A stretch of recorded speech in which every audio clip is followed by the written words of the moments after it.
유아세례식을 우리 하나님께서 선물로 주신 우리 오늘 유아세례 받는 가정의 우리 요한 박도윤, 그리고 아빠는 박준경 집사님, 또 엄마는 우리 이영희 집사님입니다. 유아세례는 우리 아기가 신앙 고백을 할 수 없기 때문에 부모님이 아기의 신앙을 대신 고백하고 언약적 자녀로 하나님 앞에 키울 것을 서약하는 예식입니다.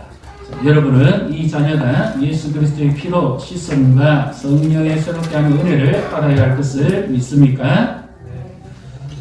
여러분은 지금 이 자녀를 온전히 하나님께 바치며 겸손히 하나님의 은혜를 의지하여 친히 경건한 본을 보이기를 힘쓰며 그리스도 안에서 믿음으로 양육할 것을 서약합니까? 여러분은 도윤이가 하나님의 말씀과 경건한 행위의 말씀을 따라 살게 하고 그들이 이 아이가 그리스도를 알고 예수님을 따르며 교회의 신실한 지체로서 자라갈 수 있도록 사랑과 기도로서 인도할 것을 서약합니까? 네. 주 예수를 구주로 믿느니 은혜의 자녀 박도윤에게 내가 성부와 성자와 성령의 이름으로 세례를 주노라. 네, 하나님 우리 도윤을 축복하시고 지혜롭고 총명하고 건강하게 자라게 주옵소서. 믿음의 가정에 선물로 주셨사오니 하나님 축복하시고 축복의 통로가 되게 하옵소서. 우리 아빠 박준희 집사님 축복하시고 믿음의 가장으로서 하나님께 영광을 돌리고 존귀한 사람 되게 하시고 응답해 주옵소서. 또 우리 엄마 이현희 집사님 참으로 육아에 많이 어려움이 있습니다. 주께서 위로해 주시고 힘과 능력을 대해 주시고 지혜로운 어머니가 되어서 가정을 잘 섬기며 육아를 하며 또 믿음의 어머니로 본을 보이는 축복의 사람 되게 하옵소서. 오늘 이렇게 함께 기도하는 모든 성도들과 교회에 함께 하시고 은혜와 복을 더하여 주시기를 간절히 원합니다. 앞으로 이 아이가 자라서 믿음으로 고백하고 하나님의 사람으로 쓰임받게 하시고 함께 하옵소서. 내 기도하는 가족들과 어른들을 축복하시고 함께 하옵소서. 예수님 이름으로 기도합니다. 아멘.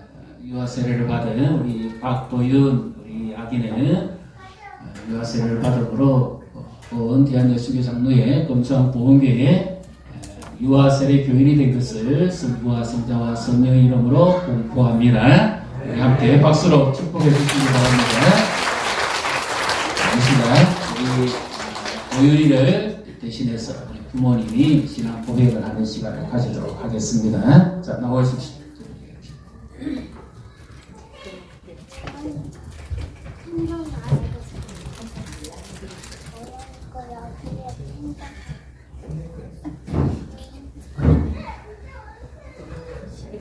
하나님의 은혜 속에서 우리 한 사람 한 사람이 먼저 예수를 구주로 믿고 죄사함 받아 구원받게 하시니 감사드립니다. 하나님의 언약 속에서 부부로서 한 몸 되게 하시고 주님을 섬기는 믿음의 과정을 이루게 하시니 감사드립니다. 하나님께서 선물로 주신 언약의 자녀 도윤이가 하나님 앞에 교회와 성도들 앞에서 유아세례를 받는 이 시간 부모된 저희의 신앙을 고백하며 믿음으로 그것을 고백합니다. 하나님께서 선물로 주신 자녀 도윤이 하나님 안에서 바라게 자랄 수 있도록 신앙의 모범을 보이는 부모가 되겠습니다. 우리의 인간적인 이성적 교육으로만 도윤이가 주님의 자녀로 자랄 수 없으니 하나님의 말씀과 성령의 도우심을 구하며 기도하면서 양육하겠습니다. 하나님께서 맡기신 도윤이를 우리의 소유물로 여기지 않으며 하나님께서 정하신 기간 동안 하나님께서 원하시는 하나님의 자녀로 예배하는 자녀로 세우도록 하겠습니다. 부모의 신앙을 따라 믿음으로 자라는 도윤이가 되도록 하나님 예수님의 성품을 닮아가는 자녀로 본을 보여주며 양육하겠습니다. 주님이 맡기신 부모의 청지기 사명을 잘 감당하겠습니다. 주 안에서 도윤이가 예수님을 닮아가는 자녀로 자라도록 많이 기도해 주시기 바랍니다. 감사합니다. 2023년 12월 25일 아빠 박준경.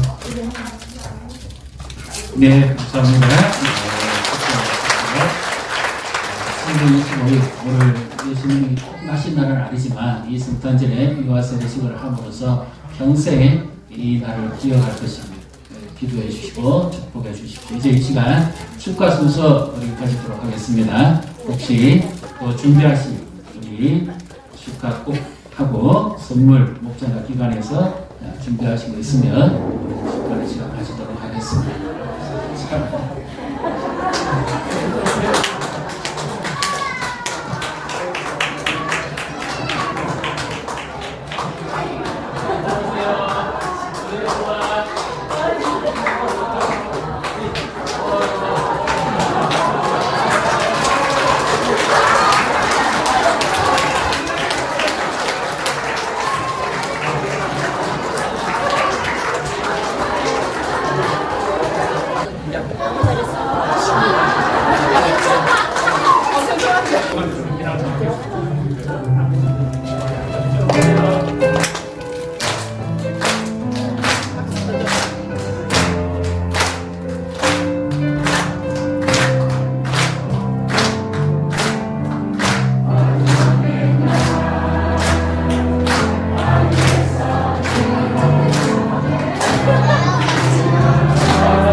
자, 축복하십시다. 메리 크리스마스, 메리 해피 뉴 이어.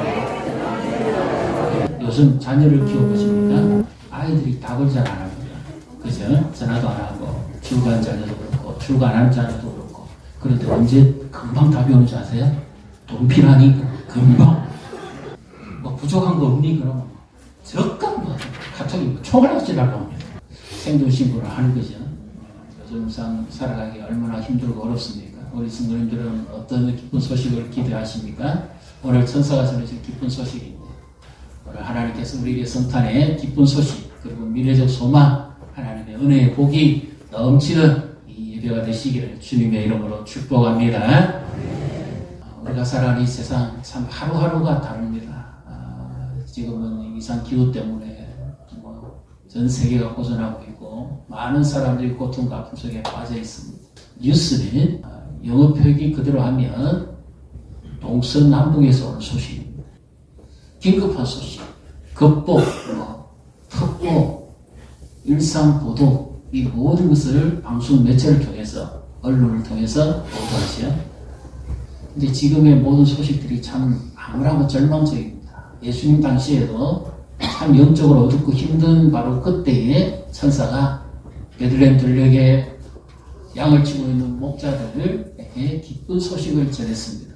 그 기쁜 소식은 일반적인 기쁜 소식이 아니라 온 백성이 듣고 기뻐해야 될 기쁜 소식이죠. 우리 8절부터 10절까지 같이 읽도록 하겠습니다. 그 지역의 목자들이 밤에 밖에서 자기 양떼를 지키더니 주의 사자가 곁에 서고 주의 영광이 그들을 두루 비추매 크게 무수하는지라. 천사가 이르되 무수하지 말라. 보라, 내가 온 백성의 위치에 큰 기쁨의 좋은 소식을 너희에게 전하노라. 아멘. 백성의 큰 기쁨의 좋은 소식, 굿뉴스죠. 말하면 모두가 들어야 될 정말 좋은 소식. 이 천사가 베들레헴 들녘에 목자들 중에도 조금 여유 있는 자기 개인의 이 목축을 하는 사람들은 집 안에서 잡니다.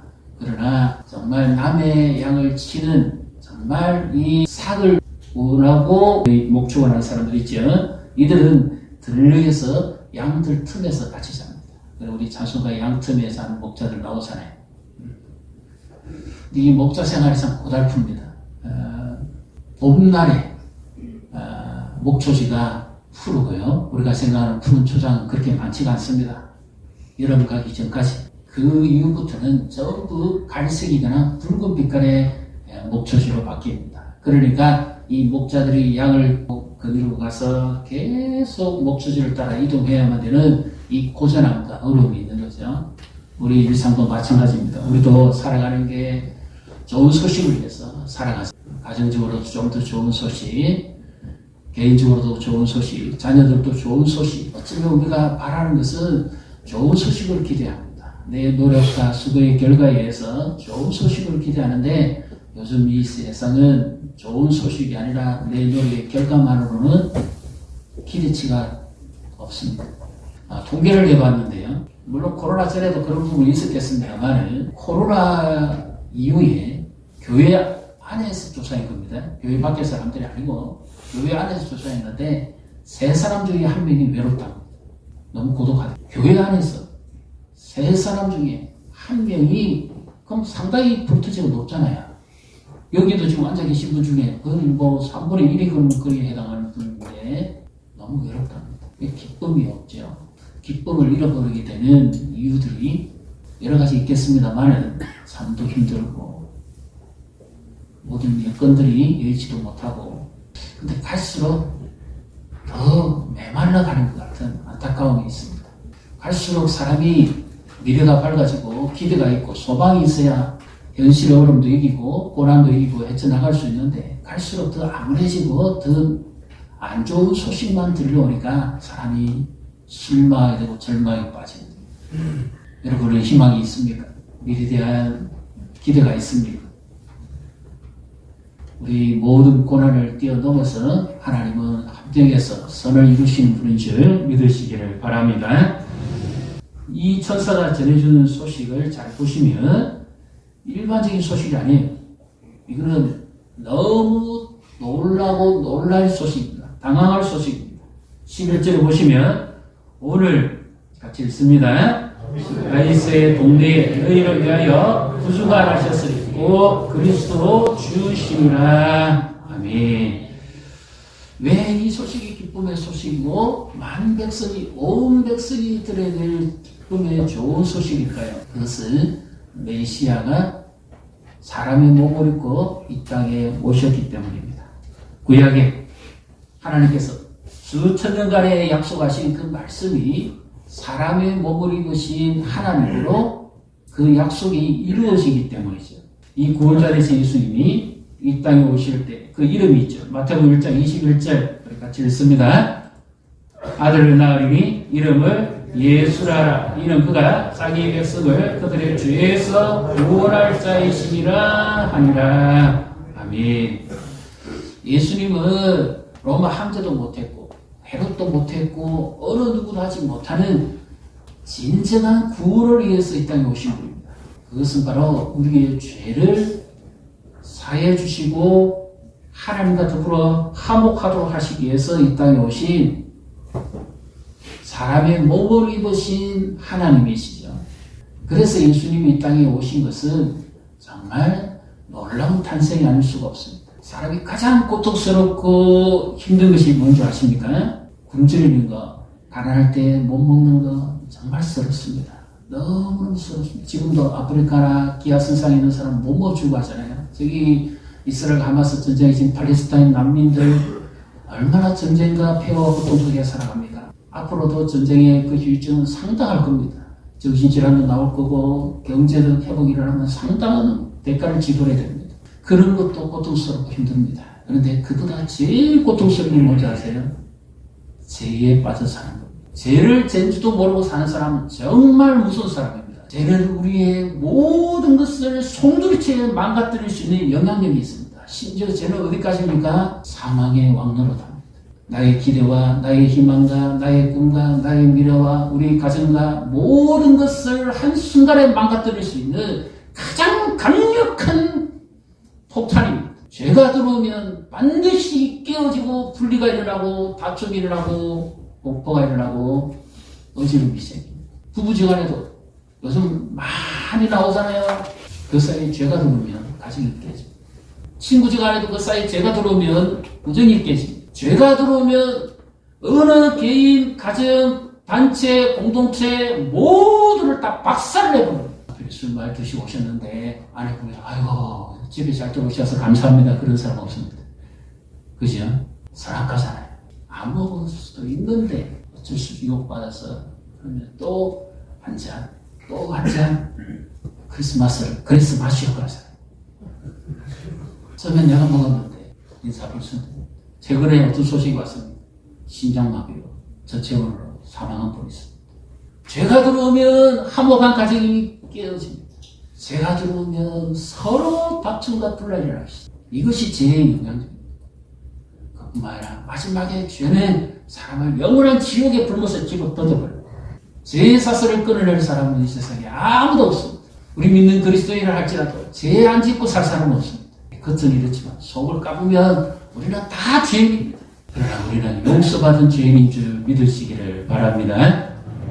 하나님의 은혜 속에서 나도 똑같이 죄값을 지불하고 지옥에 가야 될 운명이지만 예수님이 내 죄값을 대신 지불해 주시고 내 죄값을 피를 흘려서 사해 주심으로 말미암아서 우리는 용서를 받았습니다. 그럼에도 우리가 살아가는데 얼마나 어렵고 힘듭니까? 죄의 영향력, 죄를 한번 안 집으려고 한번 발버둥을 한번 쳐보십시오. 사도 바울이 뭐라 그럽니까? 피 흘리기까지 하는 거잖아요. 제가 그렇게 무섭습니다. 아무도 이 죄의 권세에서 벗어날 자가 없습니다. 예수님이 이 죄를 단번에 십자가에서 죄의 권세를, 사망의 권세를 깨어버립니다. 그리고 쇠사슬에, 죄사슬에 매여서 끌려가는 우리를 자유의 몸이 되게 선언을 하시는 거죠. 자기가 죄값을 지불하시고 어느 누구도 해줄 수가 없어요. 예수님만이 하실 수 있어요. 그래서 예수님만이 진정한 우리의 구원자, 진정한 우리의 구속주가 되는 줄 믿으시기를 바랍니다. 이번 방송에서 좀 많이 봤을 겁니다. 과거에 앵커 하기도 했고 언론인도 했는데 이분은 모태불교입니다. 어머니 때부터 모태불교. 아주 깊이 빠진 사람, 여기 통도사 가까이 아주 깊이 빠진 사람, 타고난 달변가입니다. 근데 이분이 자기는 계속 불교에 빠져 살았는데 자기 아내가 미국에 같이 거주하는 동안에 특파원으로 가 있는 동안에 너무 고달프고 외롭고 우울증오고 이러니까 교회 가서 사람을 사귀기 시작하면서부터 교회에 발을 들어놓기 시작. 그게 이제 아내는 이제 교인이 된 거예요. 자기는 편합니다. 아내가 교회 갔는데 자기 골프 치고 푸른 초장에서 놀고 주여 하면서 이거 주야로 이거 마시고 간섭을 안 받거든요. 그랬는데 이제 고국에 돌아왔어요. 돌아오니까 시어머니 등살에 아내가 처음에 못 나가다가 시어머니 돌아가시고 난 다음부터 이제 자기도 다시 교회 나갔다고 교회 나옵니다. 근데 이 아내가 갈급하니까 새벽에도 새벽 기도도 나옵니다. 그래서 이 아내가 누구의 유혹을 받았는가 싶어서 쫓아라듯이 쫓아왔다가 첫날에도 숨어서 잠입했다가 밀착 취재하고 하고 둘째 날에도 와서 밀착 취재하고 이 교회에 무슨 비밀이 있는가 보다. 이 무슨 음모가 있는가 보다. 왜 새벽에 사람을 나오라고 그러냐 이러면서 계속 밀착 취재를 했습니다. 저 뒤에 있다가 이제 어느 날 갑자기 귀에 말씀이 들어오기 시작했어요. 아내 잡으러 왔다가 귀에 말씀이 들어오는 순간 회개하고 눈물 흘리기 시작. 지금껏 자기가 모태불교라고 자랑을 했는데 예수님을 만나고 보니까 예수는 종교가 아니더라. 만약에 기독교가 종교였다면 나는 불교에서 빠져나오지 않았을 것이다. 그렇게 말했습니다. 그 사람을 완전히 헷갈아 뒤집어 놨거든요. 종교와 사상과 철학은 사람을 변화시키지 못합니다. 예수님은 죄의 사슬을 끊어버리고 그의 인생을 완전히 송두리 뒤집어 버린 거죠. 이전 것은 지나갔으니 누구든지 그리스도 안에 있으면 새로운 피조물을 보라 새 것이 되었도다. 믿습니까? 예수님은 죄의 사슬을 끊으시고 사망의 권세를 깨뜨리시고 흑암의 어둠을 물리치시고 우리 안에 새로운 구원의 감격과 기쁨, 영생의 선물을 주신 분인 줄 믿으시기를 바랍니다. 사람이 이 죄짓지 이러면 얼마나 두렵습니까? 그죠? 그래서 잡혀와서 치료할 때도 이렇게 뭉쳐갔지 하면 절대 안 했다고 합니다. 왜? 제가 그만큼 실패하기도 부끄러운 거고 무서운 거거든요. 청문회 할 때 보십시오. 전부 안 했다 그러죠. 제일 자기 입을 실토하는 사람 잘 없습니다. 제가 그런 무서운 겁니다. 부끄러운 제가 드러나면 수치가 드러납니다. 온 세상이 다 까발려져 버리잖아요. 죄책감에 빠지고 지하에 눌려서 늘 꼬리표다는 인생이 됩니다. 이것이 제일 무서운 예수님이 이것을 완전히 한 방에 산산조각을 내버려요. 죄책감과 죄의 고통으로부터 죄의 억압으로부터 자유케 해주시기 위해서 예수님이 이 땅에 오셨죠. 그래서 그 예수님을 만나면 우리는 감격과 기쁨이 넘치는 줄 믿으시기를 바랍니다. 이제 12절부터 14절까지 말씀을 우리 같이 읽습니다. 너희가 가서 강보에 사여 구유에 있는 아기를 보리니 이것이 너희에게 표적이니라 하더니 호련히 수많은 천군이 그 천사와 함께 하나님을 찬송하여 이르되 지극히 높은 곳에서는 하나님께 영광이요 땅에서는 하나님이 기뻐하신 사람들 중에 평화로다 하리라. 아멘. 너희가 가서 강보는 그 고데기입니다. 사투리 두데기고요. 고데기 그리고 구유에 있다는데 이사야 9장 6절 7절에 나오는 말씀이 있을 것입니다. 구유의 아기를 볼 것인데 같이 읽습니다. 이는 한 아기가 우리에게 낳고 한 아들을 우리에게 주신 바 되었는데 그의 어깨에는 정사를 메었고 그의 이름은 기묘자라 모사라 전능하신 하나님이라 영존하시는 아버지라 평강의 왕이라 할 것입니다. 그 정사와 평강의 더함이 무궁하며 또 다윗의 왕자와 그의 나라에 군림하여 그 나라를 굳게 세우고 지금 이후로 영원히 정의와 공의로 그것을 보존하실 것이라. 만군의 여호와의 열심히 이를 이루시리라. 아멘.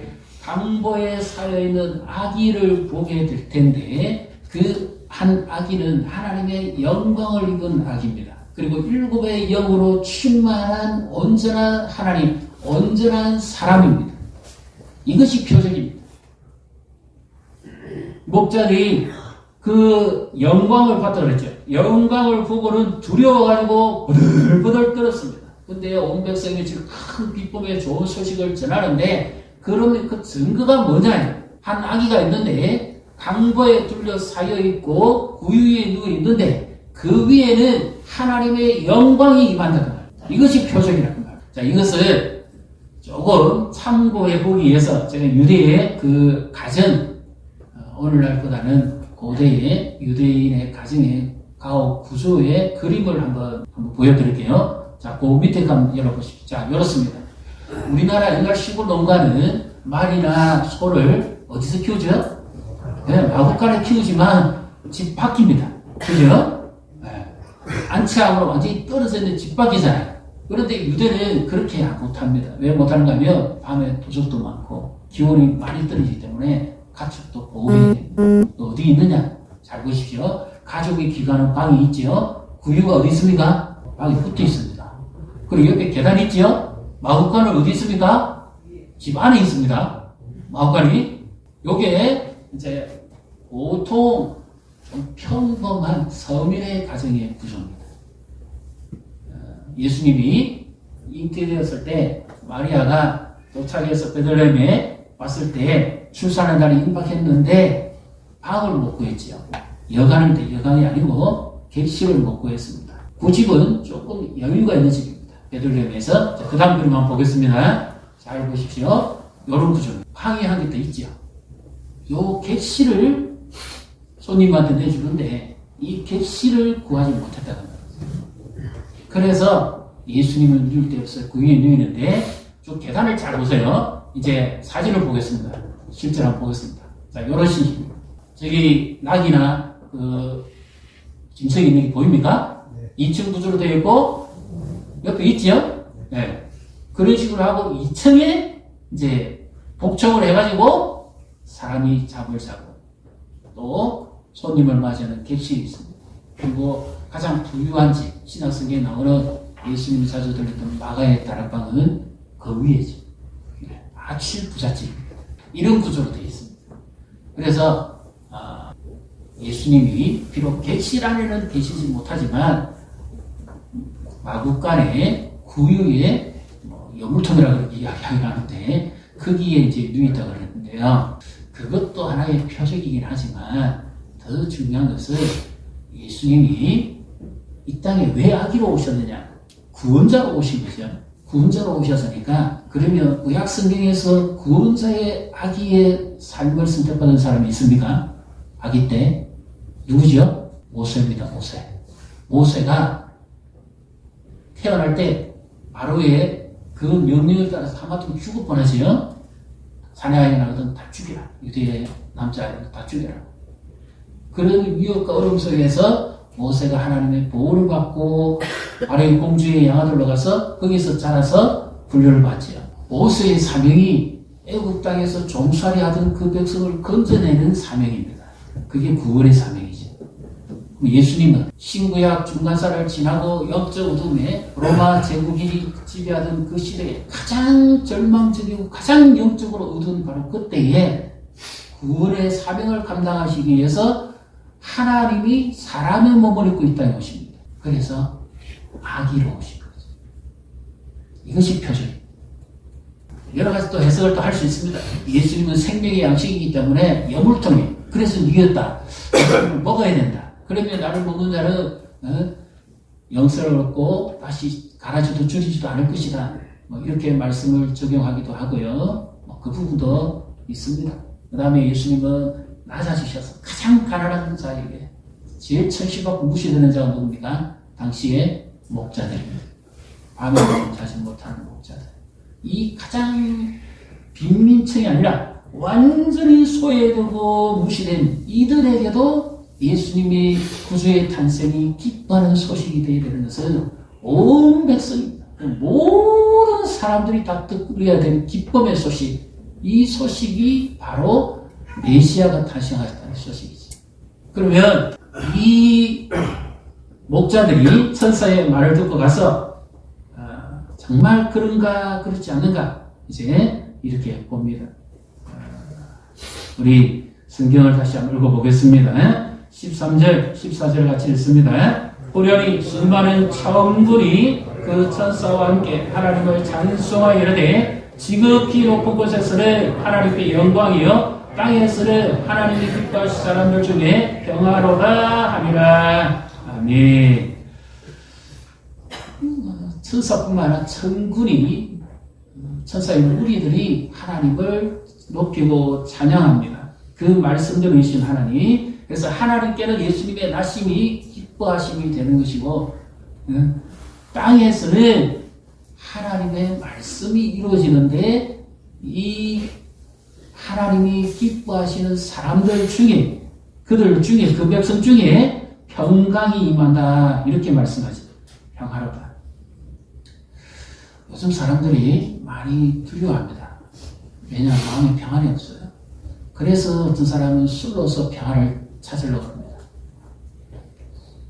어떤 사람은 약으로서 평안을 찾으려고 합니다. 어떤 사람은 자기가 좋아하는 일에 빠져가지고 일 중독이나 게임 중독이나 무슨 뭐에 노래 중독에 빠져서 평안을 찾으려고 합니다. 왜? 거기에 들어가면 자기만의 세계 속에서 자기가 누릴 수 있거든요. 그래서 부모들이 아무리 잔소리해도 안 바뀌는 이유가 그 속에 들어가면 그 가상 세계에서 자기가 평안을 누리기 때문에. 마약이 나쁜 줄 알면서 왜 합니까? 마약을 섭취하고 나면 그 순간부터 자기 안에 평화가 주어지기 때문에. 뿅 한다 그러잖아요. 사람들은 자기 나름대로의 평화를 찾고자 살아갑니다. 그런데 그 평화는 일시적, 충동적, 잠시 잠깐 있다가 사라져. 진짜 평화는 언제 주어질까요? 하나님과 화목할 때. 하나님과 화목하지 않는 평안은 있을 수가 없습니다. 예수님이 이 땅에 오신 것은 구주로서 우리의 죄와 사슬을 끊으시고 자유케 하시기 위해서 오셨지만 그 죄값을 자유케 하신 그들에게 하나님의 평안을 주시고 하나님과 화목하도록 하시기 위해서 오신 겁니다.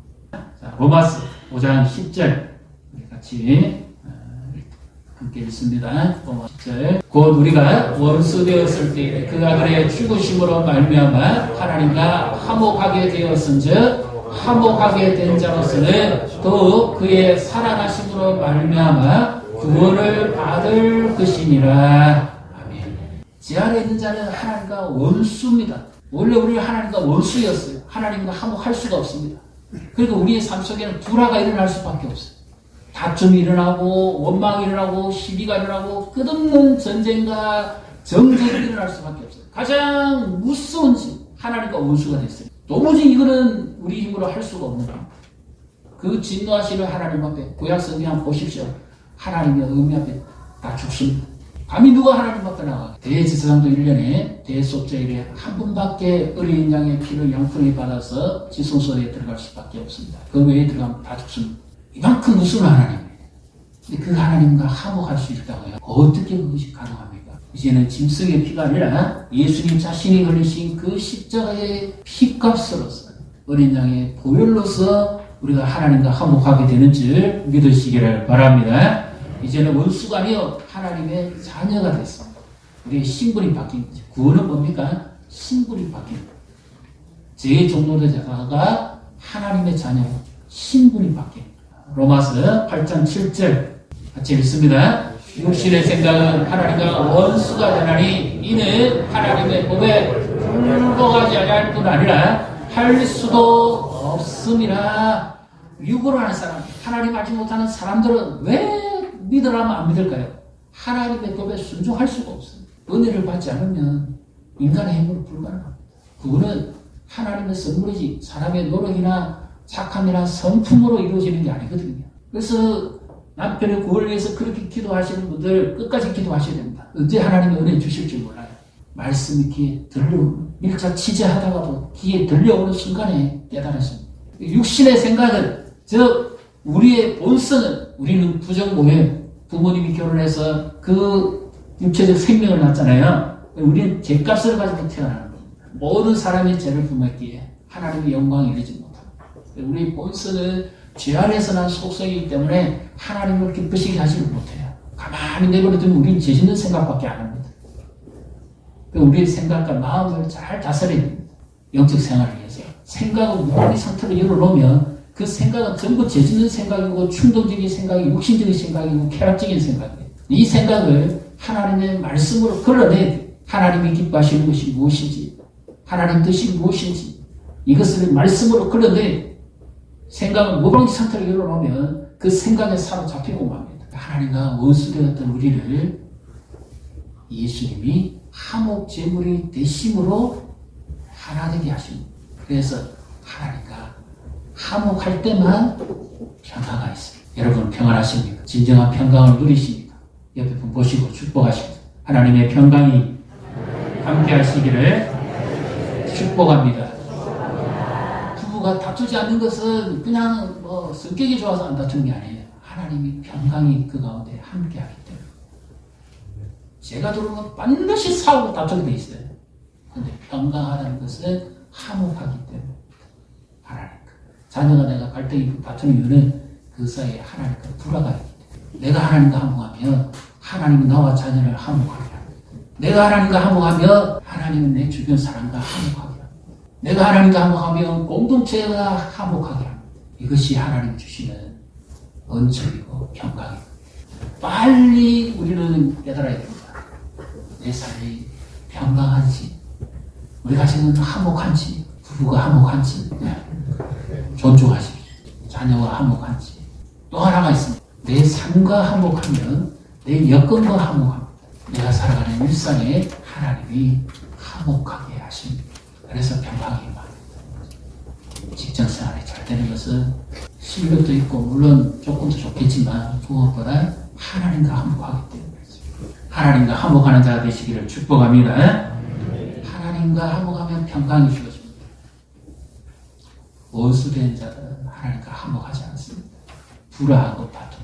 하나님과 화목하며 하나님이 기쁨을 주십니다. 이 목자들이 두려워 죽을 것 같았다가 이 하나님의 평강을 얻고 난 다음에 기뻐서 아기 예수님께 달려. 정말 그런가 그렇지 않은가? 그리고 환상을 봤나? 너무 급에 집에서 잘못 들었나? 확인해 봐야겠죠. 그래서 이 목자들이 천사의 말을 듣고 찾아갑니다. 우리 말씀을 계속 보겠습니다. 이제 15절부터 16절, 17절, 18절까지 계속 읽어보겠습니다. 천사들이 떠나 하늘로 올라가니 목자가 서로 말하되 이제 베들레헴으로 가서 주께서 우리에게 알리신 바 이 이루어진 일을 보자 하고 빨리 가서 마리아와 요셉과 그의 인 아기를 찾아서 보고 천사가 자기들에게 이 아기에 대하여 말한 것을 전하니 듣는 자가 다 목자들이 그들에게 말한 것을 듣고 놀랍게 여기되 말씀이 하나님의 영광을 입고 사람의 몸을 입고 있다는 것이 구세주. 얼마나 기쁘고 좋은 소식일까요? 로마의 압제에 세금을 더 내야 되고 강제로 축출당해야 되고 무시당하고 어렵고 힘들게 사는 이들입니다. 그런데 그들에게 여건이 좋아지는 것, 그것도 좋은 소식이죠. 건강한 것, 그것도 좋은 소식입니다. 로마 정부로부터 혜택을 받는 것, 그것도 좋은 소식입니다. 그런데 그 중에 제일 좋은 소식이 뭘까요? 메시아가 탄생하죠. 하나님과 화목할 수 있고 모든 죄를 용서받을 수 있고 하나님의 은총을 입을 수 있는 이것이 가장 놀라운 축복인 줄 믿으시기를 바랍니다. 그래서 누가 지었는지는 모르겠어요. Merry Christmas and Happy New Year. 예수님께 경배하십시오. 그러면 뭡니까? 새날이 옵니다. 멋집니다. 예수님을 만나십시오. Merry Christmas. 그러면 새날이 옵니다. 새로운 소망을 가지고 오시겠습니다. 제 안에 있을 때는 완전히 절망과 죽음밖에 없는데 하나님과 화목하고 나니까 우리에게 새로운 소망을 주십니다. 예수 믿는 것이 이렇게 좋은 줄 모르겠다. 기쁨이 있고 즐겁습니까? 여러분 한번 여쭤보십시오. 기쁘고 즐겁습니까? 네. 그분은 소망을 가지고 있습니다. 그리고 예수님은 어떤 분이 산 소망을 주시는 분이라죠. 죽은 소망이 아니에요. 우리는 산 소망을 가진 사람. 예수님 안에서. 오늘도 이 기쁨이 충만하고 우리의 모든 죄와 허물을 용서해 주신 그 은혜에 감사하고 우리에게 새로운 소망과 새로운 살 길을 열어주신 그 주님을 기뻐하고 영광을 돌리는 복된 이 은혜가 우리와 함께하고 새로운 미래가 새로운 길이 우리에게 열리기를 주님의 이름으로 축복합니다.